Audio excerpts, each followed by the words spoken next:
the Aurora Board of Education is called to order. Please rise for the pledge. I Pledge allegiance to the flag of the United States of America and to the republic for which it stands, one nation, under God, indivisible, with liberty and justice for all. Mr. Volleson, please call the roll. Mr. Acom. Here. Mrs. Schneider. Here. Mrs. Click. Here. Mrs. Mahalis. Here. Mr. Cebulski. Here. All right, we begin tonight's meeting with special reports and recognitions. Tonight we are recognizing two students from Harmon Middle School as Rotary Students of the Month. They are Cameron Van Dyke and Cade Bohannon. May I have a motion for approval? Mr. Volleson, please call the roll, then we'll have the students come up. Mrs. Schneider. Yes. Mr. Cebulski. Yes. Mrs. Mahalis. Yes. Mr. Acom. Yes. Mrs. Click. Yes. Thank you. Would Cameron and Cade please come up and get your certificates?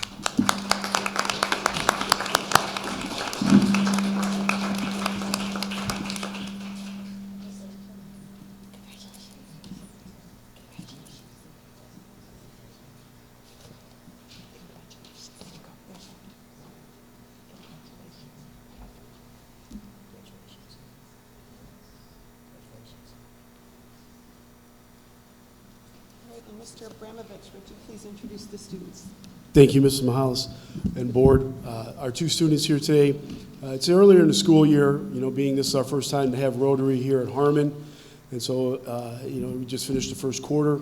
So when I put out there to the staff as far as saying, hey, it's Rotary time and need a couple individuals for our Rotary Students of the Month, and I put out the criteria to them, it was pretty cool how very quickly the staff responded. We're like, oh, it's got to be Cameron. Wow, it's got to be Kate.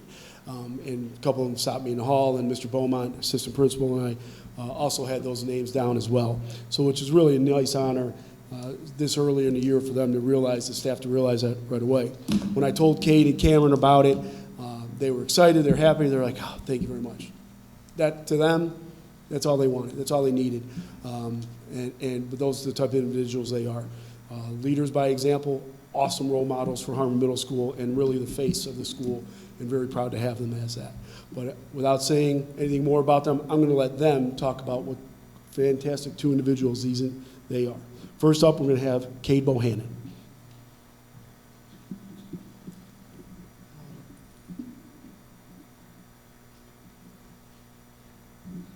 Hello everyone, my name is Cade Bohannon, and I am currently an 8th grader at Harmon Middle School. I would like to thank the Board of Education for the opportunity to be recognized as one of the Rotary Students of the Month. I would also like to thank my family and my mom and dad for helping me for everything they have done. And I also have one dog named Phoenix. I have always done well in school and have enjoyed going to school throughout the years. Math has always been my favorite subject because it makes school more exciting and I have the most fun learning about it. I participate in football and track for the school and always look forward to each season. I'm also an 8th grader in choir and participated in the 6th and 7th grade band. One person I look up to is Jackie Robinson for baseball because he was the first black professional baseball player and opened up opportunities for many other players and was a very great baseball player. I wear his jersey number every year, number 42. Outside of school, I play 14U travel baseball and like to work on my skills as I play third and first base. Some of my hobbies are video games, organizing things around my house, and building things whenever I can.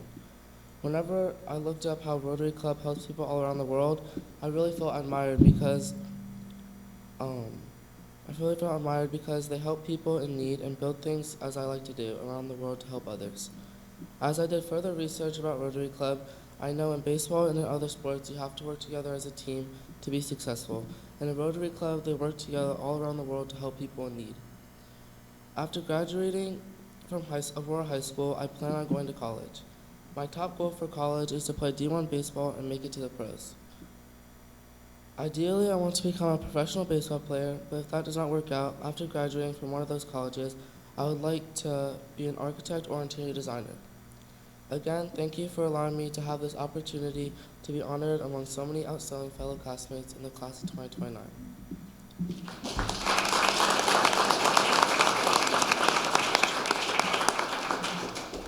Thank you, Cade. And now up, Cameron Van Dyke. Good evening. Sorry. Good evening. My name is Cameron Van Dyke, and I am an 8th grader here at Harmon Middle School.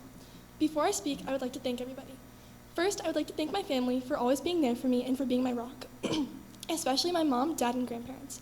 I also want to thank the Board of Education for being here and for all they do. Last, I would like to thank the Rotary Club not only for giving me this award, but for creating positive change throughout the town of Aurora and throughout the whole world. For this speech, I was asked to think about people who inspire me, but I couldn't pick a specific person in my family because the most inspiring part of them is how they interact with each other. My family inspires me by showing me what it means to help others be their best.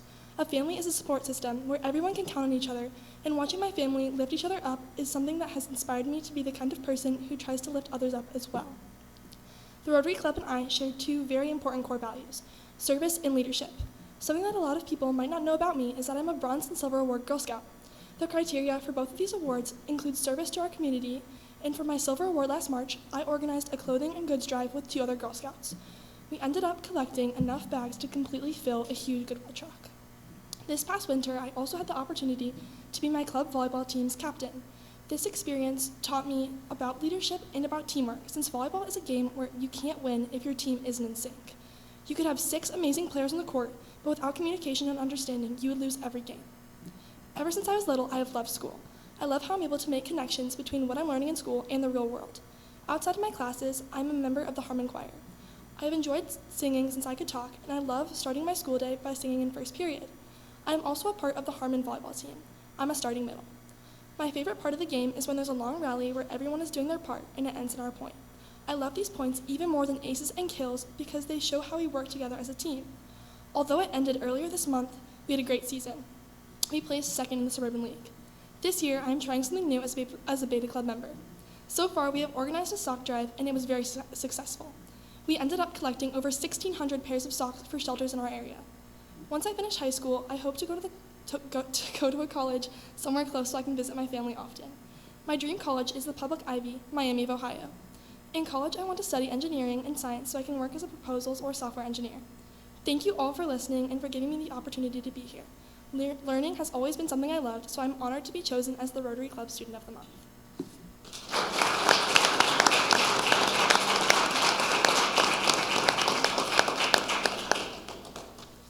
Thank you both. Did you get pictures? Are we set? Okay. And thank you to the families for coming. And if you would like to leave, now would be a good time. It's up to you. You're welcome to stay, but you can leave if you'd like.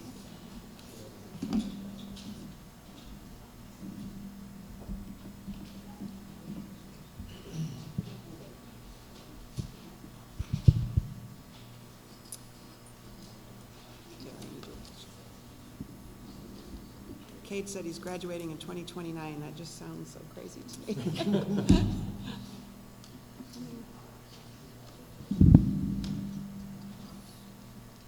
All right, we will move on now to hearing of the public on both agenda and non-agenda items. The public comment period is a maximum of 30 minutes, and each speaker will be limited to a total time of 3 minutes. Mr. Volleson will keep the time. Each person addressing the board is requested to provide his or her name and address upon being recognized by the chair, and the treasurer will include this information in the board minutes. So first we have Alyssa Katz.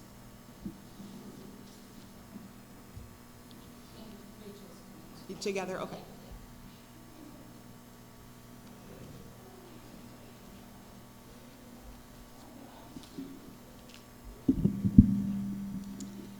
Hi, Alyssa Katz, 805 South Sussex Court, and I'm Rachel Wright. I'm 59 South Chillicothe Road.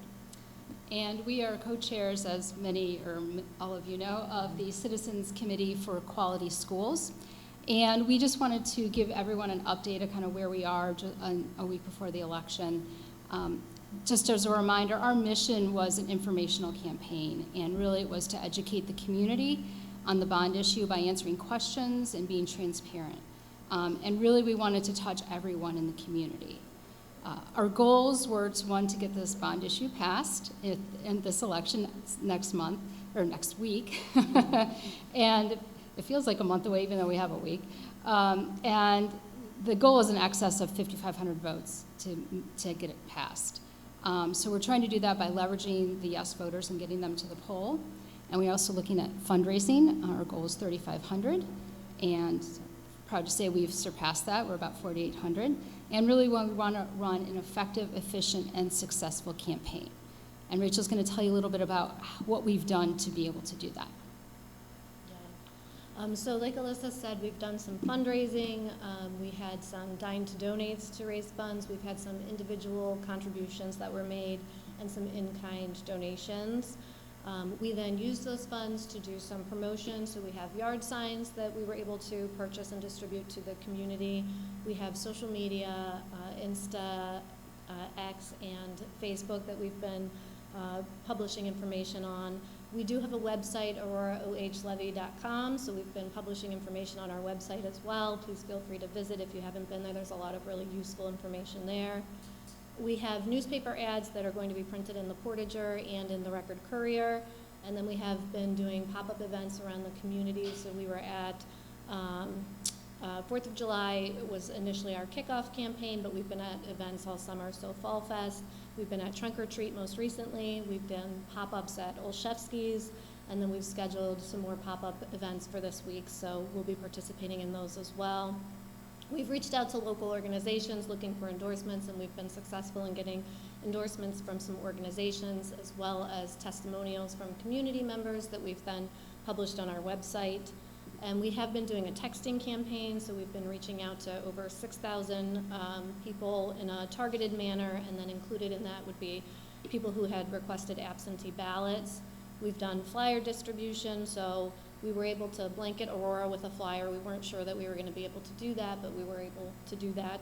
And then we've also been able to distribute additional flyers to the neighborhoods. We've done handwritten postcards, 1,500 handwritten postcards, targeting voters who are 65 years of age and older, and then neighborhood information sessions. So we've done 11 neighborhood information sessions, and we've had over 65 people attend those information sessions and then take that information back to their constituents. So we had the Woods, Wellington, Yorkshire, Woodview Estates, the Highlands, Chatham, Four Seasons, Walden, the Lakes, Summerhill, and also some parts of Southeast Aurora. So, Alyssa. So where we are now, so we all know it's really an extremely close race.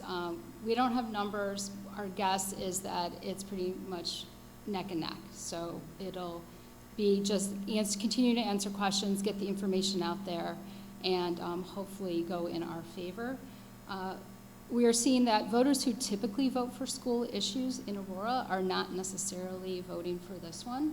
And there's a couple, the concerns that come up, one are, the biggest one you can all guess is the Portage County tax increase. That's really hurting the cause. And we are trying to get the information out there that it's, not, even if your taxes are going up 33%, it's a proportional piece of that. So we're trying to get that information out there. And then some people just don't like the plan. They either want a pool, or they think it's too much, or it's not needed.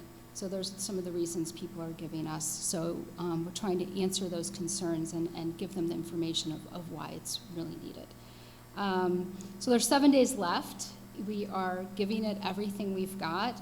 We are going to be, in this next week, like Rachel said, distributing flyers. We have ads on websites and in papers, hosting a few pop-up events, and just continuing to answer questions and remind people to vote. We have a great group of volunteers. Thank you for everyone who's gotten the word out, and we're still here to answer questions and provide information. Thank you. Thank you. Thank you, ladies. As I've said to both of you, I'm certain that you'll have no regrets. You've worked very hard and to meet your goals, and you've gotten the information out. So now it's up to the voters. Thank you. All right, on to the approval of minutes from the September 30th, the regular meeting on September 30th. May I have a motion, please? Second. Were there any comments or additions, edits? All right, Mr. Volleson, please call the roll. Mr. Cebulski? Yes. Mrs. Mahalis? Yes. Mrs. Schneider? Yes. Mr. Akam? Yes. Mrs. Click? Yes. All right, minutes are approved as written. Mr. Roberto, you're up. All right, thank you very much, Ms. Mahalis. I am going to talk a little bit about Senate Bill 29, which you might have heard about. It was recently signed into law and officially took effect October 24th, just last week. In short, that law deals with educational records and student data privacy. So it adjusts 2 existing Ohio Revised Code sections and then creates 3 new statutes that include school district obligations related to technology contracts, monitoring limitations, and notifications to parents and students. So these are things that we have to do. So the first statute, it talks about, and by the way, we have to notify, give a general notification by the 24th, which is what we did, and then every year by August 1st going forward. That basically communicates the district has the ability and intends to monitor and access student activity in school-issued devices. As I mentioned, on the 24th, we sent out that general notification to all ACSD families and provided them with advance notice that the district or one of our technology providers intend to electronically access or monitor students' school-issued devices. Now, this, by the way, is nothing new. We have always monitored devices provided to our students in the form of holding student history in school-issued Chromebooks and preventing them from being deleted, as well as blocking websites that do not conform with the federal regulations for Children's Internet Protection Act. So that is something we've been doing, but the general notification lets parents know that. The second part of this, the second statute, requires school districts to provide an annual notice to our families of the curriculum, testing, or assessment technology providers that affect the student's educational record. So by law, none of these technology providers are permitted to use student educational records for commercial purposes or to share educational records, except for compliance and fulfilling the contract with the Aurora City School District. So again, that was always the case. But SB 29 requires that school districts send each family a second form notifying them of our providers. That list can be found on our website, and there's over 1,000 providers or 1,000 names that are on there. But that second form also has to be sent out, which it was on the 24th, and then again every August 1st moving forward, just to remind folks of that. And then the final statute, the third statute, is basically, it states that the school district must notify within 72 hours of access. We have to notify parents or guardians of a student who had their school-issued device accessed by the school district. So the form that we're sending out looks like this, and it will only be sent home if the district finds it necessary to access the student-issued electronic device for one of 6 reasons that you can kind of read there, but I'll read them off to you because it is kind of small. Basically, those reasons include for educational purposes, which is the first one, which I think that's going to be the most often used or common reason, but also if there happened to be a judicial warrant, if the device was lost or stolen so we could kind of track it and try to find it, if there was a safety issue associated with this in terms of student safety in particular, or safety of students at school, if there's a compliance to state or federal law requirement or a requirement for funding a state program. Also in the notification, the district will share the reason for accessing the device, the date the school-issued device was accessed, and potentially other information as necessary. As stated earlier, though, all 3 of these forms are referencing nothing new to the district, but what is new is that we are required by law now to notify parents in writing of our monitoring and accessing student activity on the school-issued devices. So if you're hearing and seeing that, it was kind of a big thing out of Columbus, but we believe we've got something in place that we're going to be able to handle that from there. But any questions from the board in relation to this? We've always monitored school-issued devices. Yeah. Can you talk a little bit about what we monitor them for? So one of the things that we do is when the kids type in their history, we can go back and be able to check their history. Let's say if it's something as simple as in a classroom, if the kid's maybe not where they're supposed to be in a particular class, a teacher can walk over to the student and say, hey, you know what, let's check your history, pull that up, and let's take a look at that. And they say, it's like, they can't erase it. So you go where you go. So it's a great teaching moment to talk to them about, hey, staying on track and using technology properly and providing the, I guess, the resilience needed to be able to kind of endure through some of those things and resist the temptation. But also, if there was an issue for somebody was going somewhere they shouldn't be, we do block certain websites as well in relation to that. So it kind of a range from a in class at the moment to a blocking something where somebody shouldn't be going, and those are all kind of aligned with federal and state laws. Does that make sense? Sure. I read, as I was reading the policy that we're approving later, it said there should be no expectation of privacy. And I thought we would all do well to remember that. Yeah, I think it's a good reminder for folks. And again, we've had it like that, but this way, now they know and they can make good choices. Okay, that completes my report. Okay, Pass it on. thank you. Pass it over here, Bob. Okay, thank you. I'm going to switch gears here and talk a little bit about our Professional Development Day that we just had October 14th. So obviously we have a few of these each year, and how we use them depends upon what our needs are and what's going on in terms of what we think is strategic learning, professional development for licensed staff or other staff, or in this case, what is required training. And I think this is something I've talked to the board about previously in terms of required training for licensed staff. So this year, by June, we needed to make sure all of our licensed staff completed all of the dyslexia and science of reading training modules, and I'll talk more about that in a second. But essentially, they're required for all staff. Some staff started these a couple years ago, the K through 3 staff, you might remember that. And some staff have not had much exposure to this at all. And so the rest of the staff participated in this. So really what it looked like is there were small groups of staff being facilitated in the learning modules by teacher leaders, administrators, all across the district, the different buildings, and pretty much used that entire day. So that's really what was going on with our teachers and with our licensed staff and our administrators. We did also have some other training going on throughout the district. So you'll see up there the paraeducators had AID training, CPI training, and online PD. So essentially what that is, the AID is awareness, I'm trying to remember what it is, Awareness Interaction Direction, not the easiest acronym, which is the Kent State and the Portage County Mental Health Board. It's a grant. And then CPI is Crisis Prevention Institute. Essentially what it is de-escalation techniques and recognition techniques when students are stressed or when they're starting to escalate, ways in which staff can recognize that and then help de-escalate situations. So we've done those trainings before. This was a new for a lot of our staff because we do have a lot of newer staff that are paraeducators and review for others.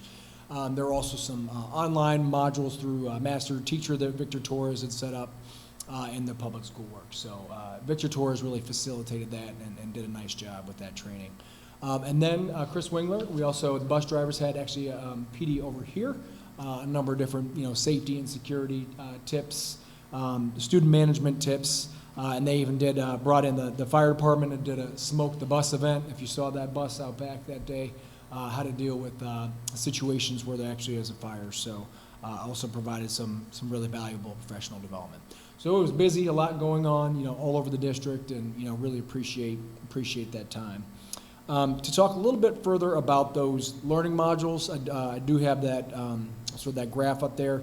So we made really good headway, and you can sort of see all the different grade bands and roles, and how many hours. Some groups only had 7 hours, depending on their role. So a high school teacher who doesn't teach English, is just 7 hours or 7.5 hours. Administrators had shorter requirements too. Those are pretty much done. Some of our other groups, the pre-K teachers, our 4 through 5 teachers, some of our special education teachers, we're not quite done with that required training.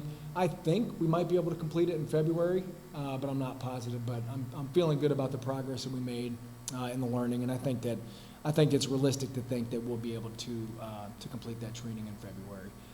The rest of the staff will be doing some other things which I have not planned yet. We'll be using that day, and obviously it'll be valuable as well. But we'll plan that as we get closer. The last thing I did want to bring up about the Professional Development Day, and this you might also remember me talking about this from the biennium budget. So the state did require this training, and then they also are providing a stipend for educators, not administrators, but teachers who complete this training. So it's broken down by the pathway. So some of our teachers, if they had the shorter training, it's a $400 stipend. But everybody else who had a more extended training, let's say over 20 hours on the dyslexia and science of reading, will receive a $1,200 stipend. That's part of this is because this is, you may be aware, but this is DeWine's priority, literacy, and so in that biennium budget, there's a lot of money set aside for stipends and subsidies for curriculum. So what we need to do, we have to track all that, and there's a state portal. So Andrew Sams is really helpful in creating this little app where staff can submit that their training certificate.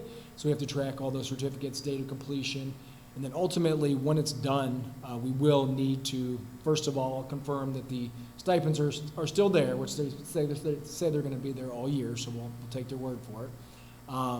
And we will actually have to work with Bill's office, and we'll have to pay all staff members up front that stipend, and then we'll have to go through that process, this portal, to be reimbursed. So that's essentially how that process will work. So if everybody finishes in February, then we'll go ahead with that process in February, or maybe it'll roll over into March. So that's to be continued, but we have made good progress. There is, one other piece of this was a subsidy that the ODU had provided for purchasing core curriculum materials. You may remember we talking about that last year. And I definitely want to revisit that one at a later date, later board meeting, say maybe January or February, because that's something that we'll definitely need to talk about. But for tonight, I'm not going to get into that, and we'll say that'll be a January or February board meeting report. So with that, I'm finished, and we'll turn it over to Mr. Abramovich for goals, unless anybody had a question about the dyslexia or science of reading training or those specifics. I have a quick question. Yeah, go ahead. I don't want to take too much time on it, but you're saying that some of our teachers will have to finish in February, finish this science of reading training. Mm-hmm.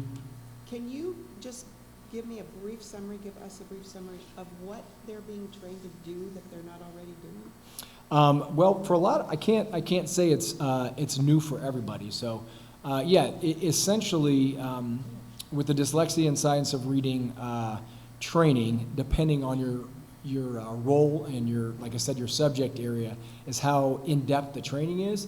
But a lot of it has to do with that research on how to teach literacy, what the brain scans look like, what are good teaching practices, how you can instruct in an explicit way or review or organize learning, those types of things. I would say for a large majority of our staff, quite a bit of this is review because they've already, kept up on the research. But it's new learning or good reminders for other parts of the staff. But this is the way the state has decided to, to handle this, and they want to make sure that all teachers across the state, have this basic understanding, and so that's and it's a priority. So, whether it's going to be worth that amount of money that they're investing into it remains to be seen. But I understand the concept, and that we want to make sure all educators working with kids at least have this basic understanding and can help students with reading, or if they are having difficulties with reading, help bridge that gap. Okay. Thank you. Yeah, no problem. Anything else? Okay.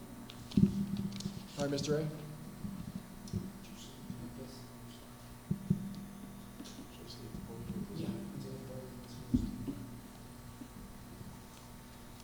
Mr. Abramovich is about to talk about our middle school goals. Thank you, Dr. Milstich. Board, for this year, the Harmon goals, over the last several years, many years, I know Ms. Mahalis has seen or heard me present and given our goals. And I always think that when we give our goals every year, we go, well, what happened to the goals from the years past? We meet them and we just throw them out. For me, I'm always pulling them up from years upon years upon years. I don't like to do the same ones, but I also do not forget about the ones we've done in the past. When we talk about at Harmon Middle School, there's a lot of things that we value here at our school, but when we take a look at some of the three things that Mr. Beaumont, our assistant principal, and I discussed in terms of academics, when we look at a lot of things that happen at Harmon Middle School and working with middle school individuals, there's a lot of things that may be off the beaten path, right? It's a middle school. Like today, I'm standing in front of us in a DC sweatshirt, which I'll mention in a second, as we just came back. But, you know, our report card out of 643 schools in the state of Ohio, 3 years ago, the state of Ohio increased its rigor for the report card. We were one of 11 schools, one of 11 middle schools out of 643 to earn a perfect score on the report card. Do I think we're perfect? No, that's what gets me up every single day, is to continue to get better, better, and better. Definitely proud of what our staff has done, definitely proud of our community and students, but no, we're not perfect. But yes, I am proud of what the state rated us as. The second year, we were one of 6 of those 11 schools that go back-to-back with a perfect score. And then this year, that number even dwindled more, as we were one of a few that got now 3 years in a row. So when I say that with our goals and the things that we're doing, there's a lot of things that are going on there besides going to DC or having a dance and definitely having a tailgating party with all of our kids.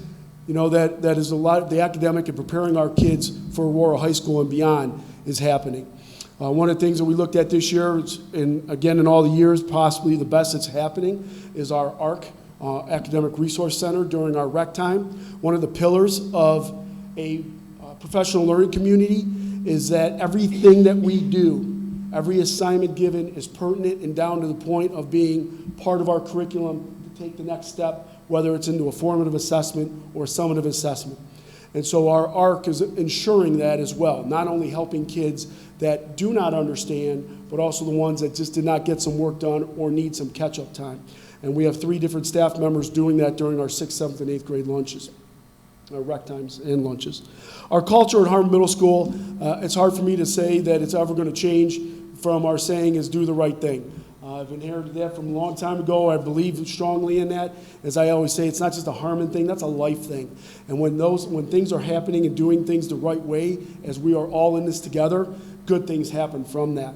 Our DC example, as I said, we just got back from DC. I was leaving Arlington National Cemetery with my group, and a gentleman that works at Arlington stopped me and said, "Can I talk to you?" And he says, "Your group that you got here, that's your group, right?" And I said, "Yes, those individuals are right there." He goes, "Yeah, but definitely not those." And he's, individuals in shorts and T-shirts, tank tops, hats, and all that stuff, things that we're not seeing our Harmon Middle School students doing at Arlington or anywhere else in D.C. He says, "I was a service member of 20 years, and since I've retired, one of my things is working here at Arlington to help give back." And he goes, "And see individuals like yourself in your school to do things like the way you guys are makes me sit back and go, that is why I served my country for 20 years. Having kids understand not only what it's like to go to D.C. and be an American, but also to do it in the right way, to lead by that example, to represent Aurora City Schools. Couldn't be more proud of that." And he said, "What kind of school are you guys?" And I said, what do you mean?" He goes, "Well, what kind of school are you?" I said, "We're a public school about 35 minutes outside of Cleveland, Ohio." He goes, "Get out of here." He says, "How do you guys do that?" It's a public school? And I said, "It's because the examples and the criteria that we set for our kids. We set it here, and we ask them to go up to here. But we also do that in terms of building our number 3, our relationships with kids. We will work to get to know our students from our staff standpoint. We look at Harmon, we have 700 kids in the building. It's not a small school. It has a small school feel, and I think a lot of that is because of the way our staff works to get to know our kids. They take a lot of pride in the kids in their classroom and getting to know them both academically, what they need, but then outside the classroom as well. Also our communication amongst our staff, our parents. A lot of times the parents will joke with me in terms of my reverse calls home, our Final Forum home, our Twitter, and they'll go, "But I appreciate the communication."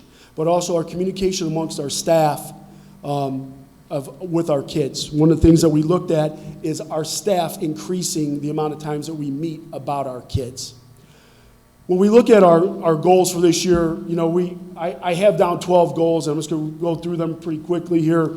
But providing opportunities for WIN. We have WIN, What I Need, in 8th grade. We've had that established for several years. We've now started that for 6th and 7th graders. Not 5 days a week, but a couple days a week. And as I met again today in grade level meetings with our staff, it is continuing to move in a very positive direction, helping our kids. Aligning our areas of focus for our GAP, that's our guidance administration and psychologist meetings that we do every couple weeks. new guidance counselors coming in, but also working on the areas that we can, with our wellness counselor as well, helping kids for not just the academic needs, but the social emotional. Integrating our 6 competencies is a daily process for several years that we've had them, but also the 3 pillars that we look for at Harmon Middle School of being responsible, being kind, and being respectful. We want that just embedded in what we do every single day, not just something that's just thrown out there once in a while. Collecting data on the competency continuum. I know Mr. Roberto has showed that to you before with our 6 competencies as far as the rubric for that. But we want that also, as I said, to be embedded within our teaching and our learning every single day with our students.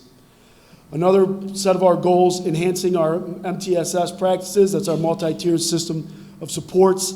We've been a part of this for many years, IAT, RTI, and the alphabet changes and the letters. But I will say that this year, the way we have it going, with the forms that the staff fills out to get that data back, like today we had it, we call it Kid Talks.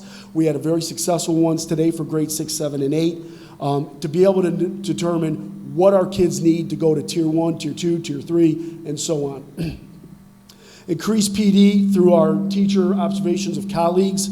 I call it cheap professional development. How can we, Mr. Beaumont and I, amongst our others, like guidance counselors and a few others, help cover classes and work with teachers to be creative on our schedule to get them to go see each other? I've been here a long time. I've hired most of the staff at Harmon Middle School, and I can't say enough about the staff.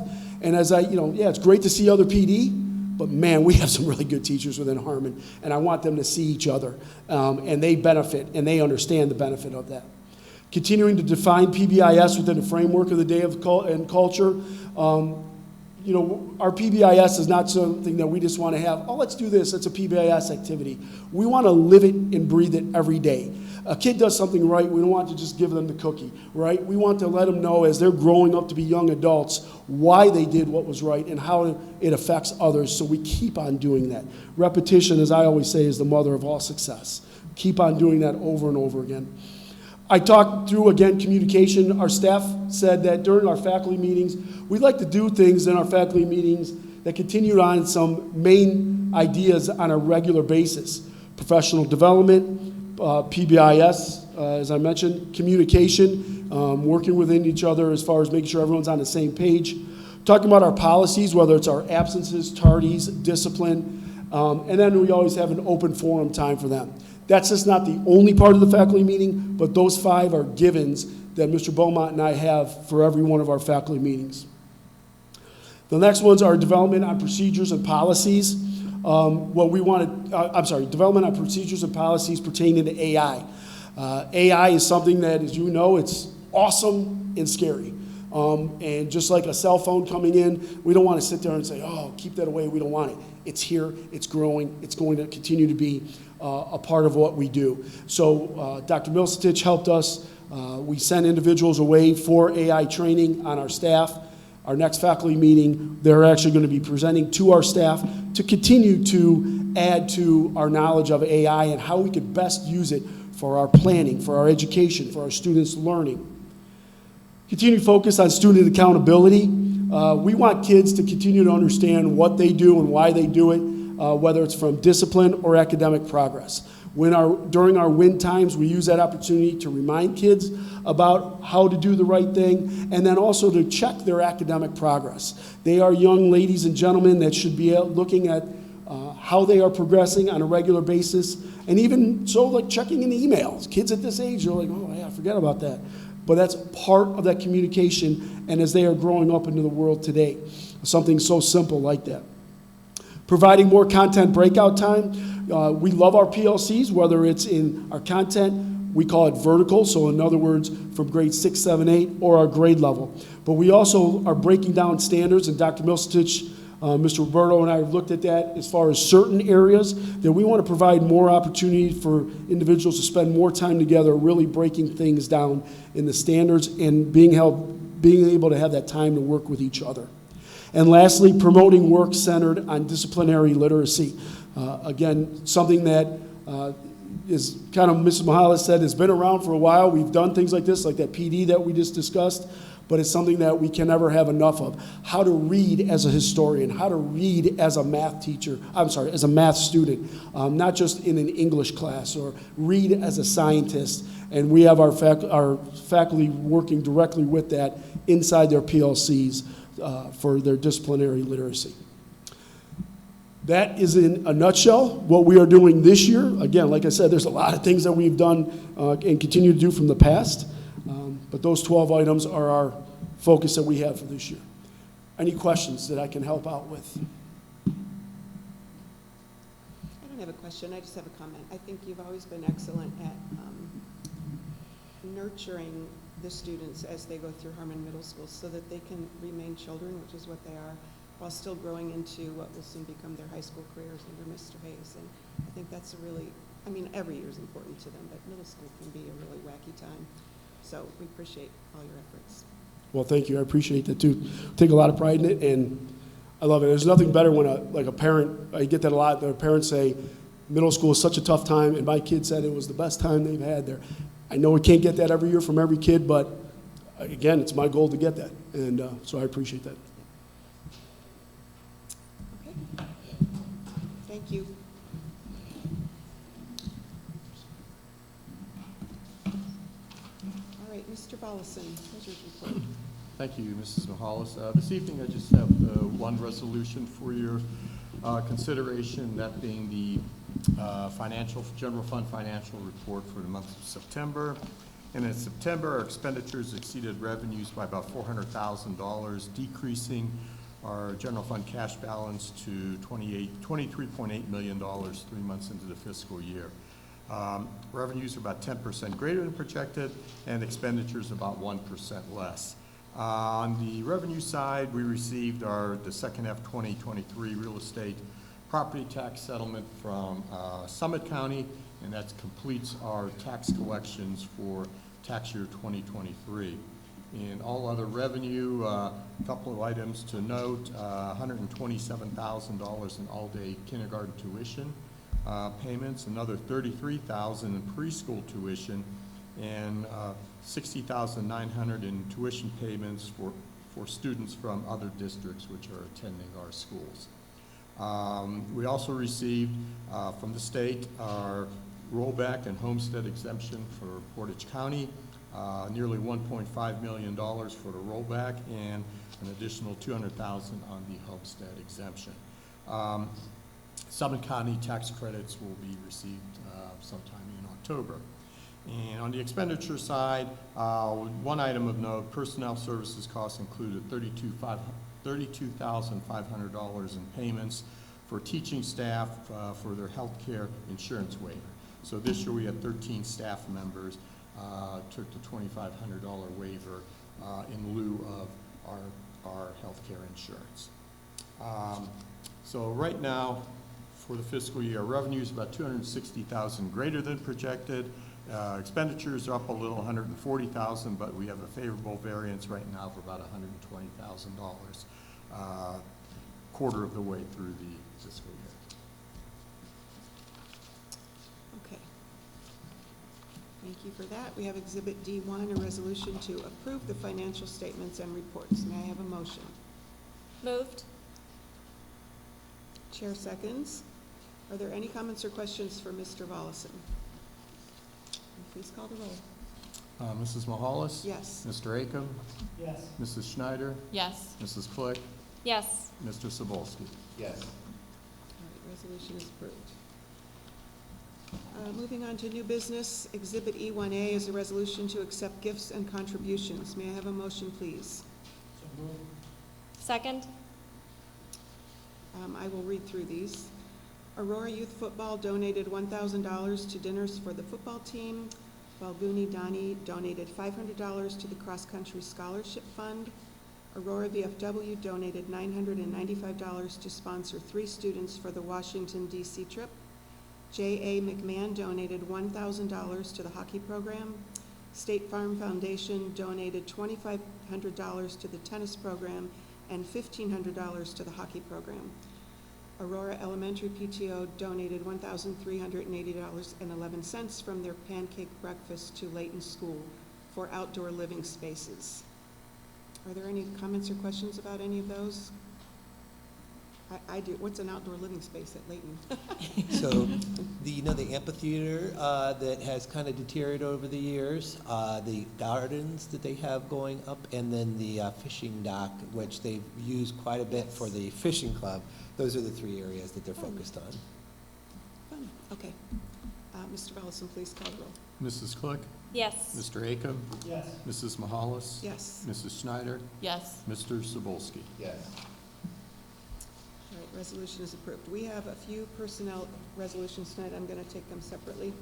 Exhibit E1B1 is a resolution to accept resignations. May I have a motion? Moved. Second. Any comments or questions? Mr. Volleson, please call the roll. Mrs. Schneider? Yes. Mrs. Mahalis? Yes. Mr. Acom? Yes. Mrs. Click? Yes. Mr. Sobolski? Yes. Exhibit E1B2 is a resolution to approve a job description for the van driver position and pay scale. May I have a motion? Moved. Second. Any comments or questions? Mr. Volleson, please call the roll. Mr. Acom? Yes. Mrs. Mahalis? Yes. Mrs. Click? Yes. Mrs. Schneider? Yes. Mr. Sobolski? Yes. Exhibit E1B3 is a resolution to award supplemental activity contracts to district personnel. May I have a motion, please? Moved. Second. Any comments or questions? Did everyone get the sheet in your packet telling you what all this cost, or was I the only one that got that again? You didn't get that? Okay. Yeah, that's what I had asked, that we, so We will that- get that to everybody So that when you next time. vote on this, you know what it costs, but, so next, we'll have it next time. Just out of curiosity, what is the Hocking Hills? So our special ed class at the MH unit at the high school will take the kids down for a couple days and be able to have that experience together and away from home for a little bit, as well as they'll go to various places. Hocking Hills is this year, but they've been up just right up the road, up 43. I can't remember the name of it now, but they've been around to a couple places. Henderson, thank you. Mr. Maglianico? Okay, Mr. Volleson, please call the roll. Mr. Acom? Yes. Mrs. Click? Yes. Mrs. Mahalis? Yes. Mrs. Schneider? Yes. Mr. Sobolski? Yes. Exhibit E1B4 is a resolution to employ a long-term substitute teacher for this current school year. May I have a motion, please? So moved. Second. Any comments or questions? Mr. Volleson, please call the roll. Mrs. Schneider? Yes. Mrs. Click? Yes. Mr. Sobolski? Yes. Mr. Acom? Yes. Mrs. Mahalis? Yes. Exhibit E1B5 is a resolution to approve the introductory appointment of support staff. May I have a motion? Move. Second. Any comments or questions? Mr. Volleson, please call the roll. Mr. Acom? Yes. Mr. Sobolski? Yes. Mrs. Schneider? Yes. Mrs. Click? Yes. Mrs. Mahalis? Yes. Exhibit E1B6 is a resolution to employ licensed substitute teachers for this current school year. May I have a motion? Moved. Second. Any comments or questions? Mr. Volleson, please call the roll. Mr. Acom? Yes. Mr. Sobolski? Yes. Mrs. Schneider? Yes. Mrs. Click? Yes. Mrs. Mahalis? Yes. Exhibit E1B7 is a resolution to employ to employ support staff substitutes for this school year. May I have a motion? So moved. Second. Any comments or questions? Mr. Volleson, please call the roll. Mr. Acom? Yes. Mrs. Schneider? Yes. Mrs. Mahalis? Yes. Mr. Sobolski? Yes. Mrs. Click? Yes. Exhibit E1B8 is a resolution to approve the step revision of a classified staff member. May I have a motion? Move. Chair seconds. Any comments or questions? Mr. Volleson, please call the roll. Mrs. Mahalis? Yes. Mr. Acom? Yes. Mrs. Schneider? Yes. Mr. Sobolski? Yes. Mrs. Click? Yes. Exhibit E1B9 is a resolution to employ an event staff worker. May I have a motion? So. Second. Okay. Comments or questions? Mr. Volleson, please call the roll. Mr. Acom? Yes. Mrs. Mahalis? Yes. Mrs. Click? Yes. Mr. Sobolski? Yes. Mrs. Schneider? Yes. Exhibit E1B10 is a resolution to approve the reclassification of omitted licensed staff member. May I have a motion? Second. Was this just somebody left off the list last month? Is that what happened? Doesn't matter. I'm just- I don't have that one, do you? It's okay. Yeah, I believe. Yeah. It says omitted, so. All right, any other questions or comments? Okay. Or I know you turned it in late too, possibly. Actual evidence of reclassification. Got it. Okay. Please call the roll. Mrs. Mahalis? Yes. Mr. Akam? Yes. Mrs. Schneider? Yes. Mr. Cebulski? Yes. Mrs. Click? Yes.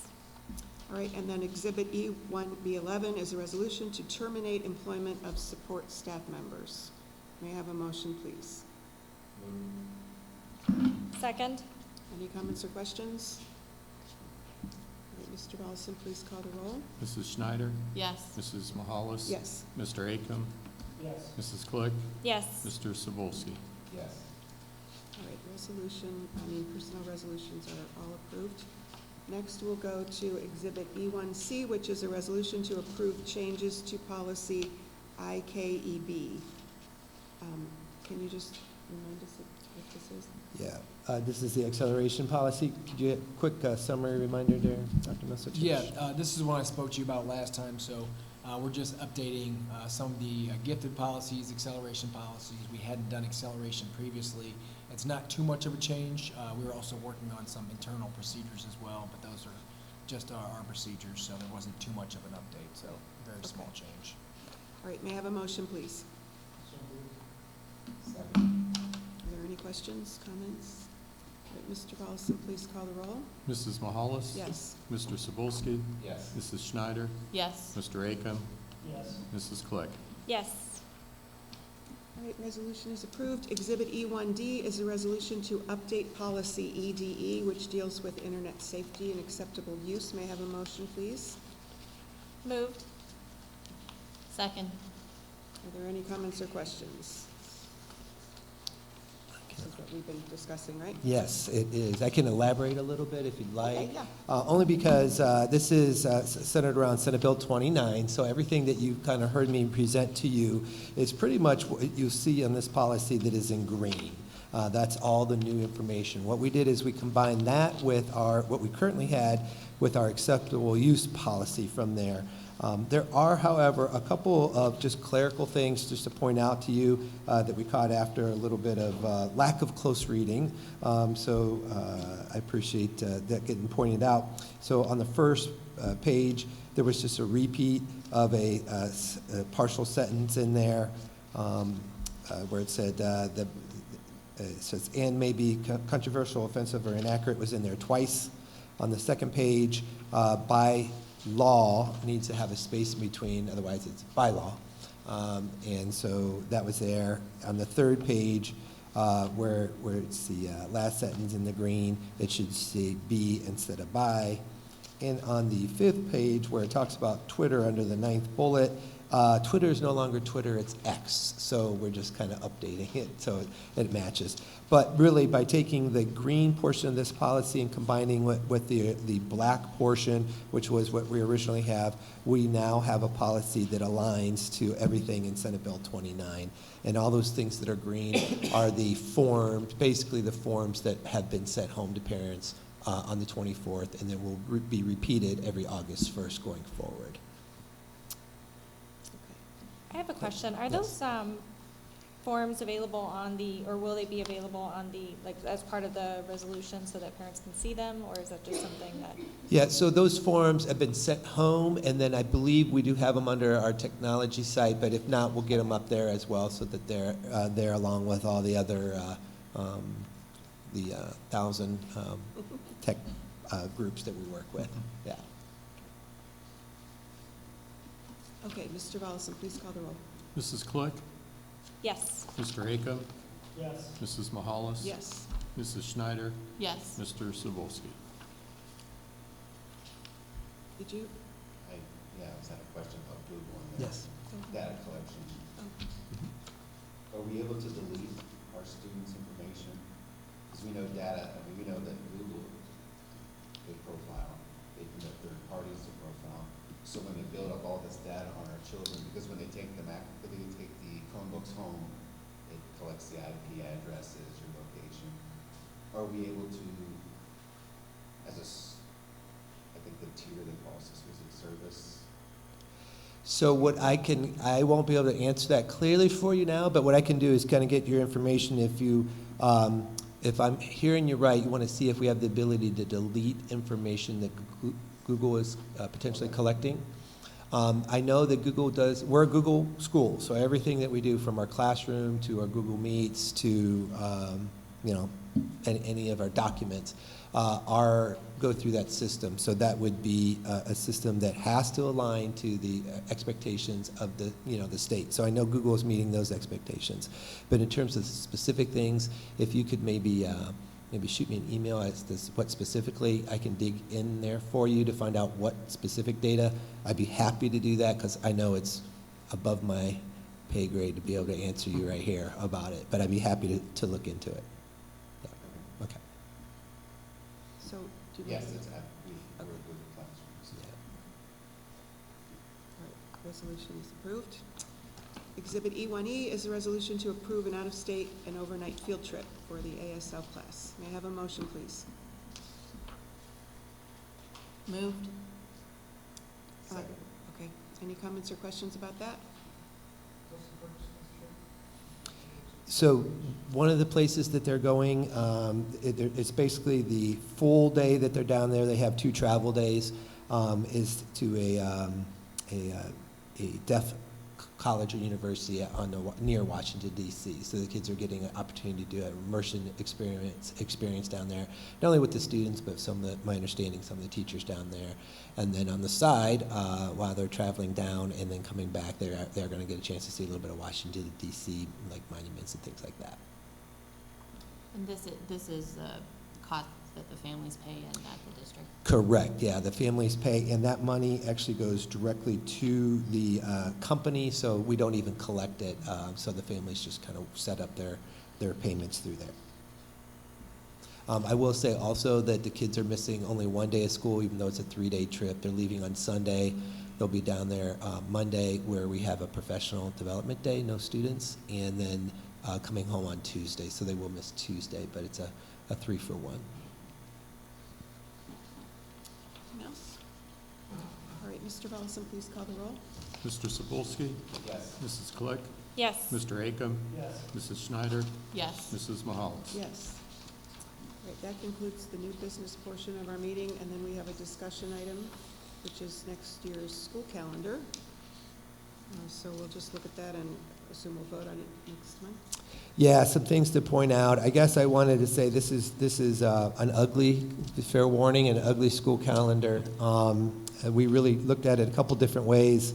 We met with the AEA Executive Committee, which represents all of our staff, PK-12.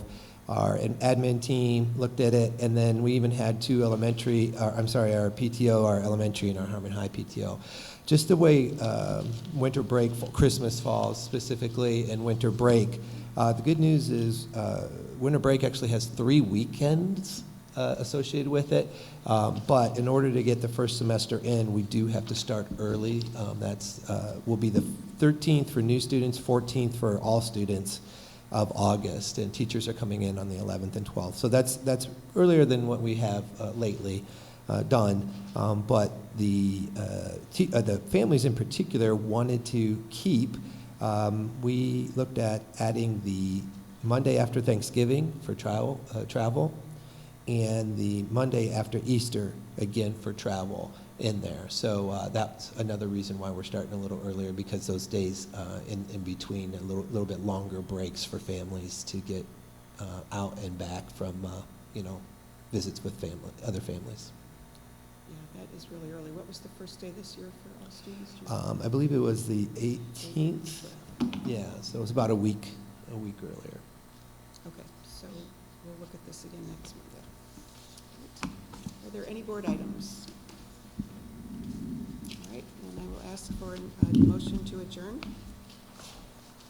Moved. Second. Mr. Volleson, please call the roll. Mr. Cebulski? Yes. Mr. Akam? Yes. Mrs. Mahalis? Yes. Mrs. Click? Yes. Mrs. Schneider? Yes. Meeting is adjourned. Thank you all for coming.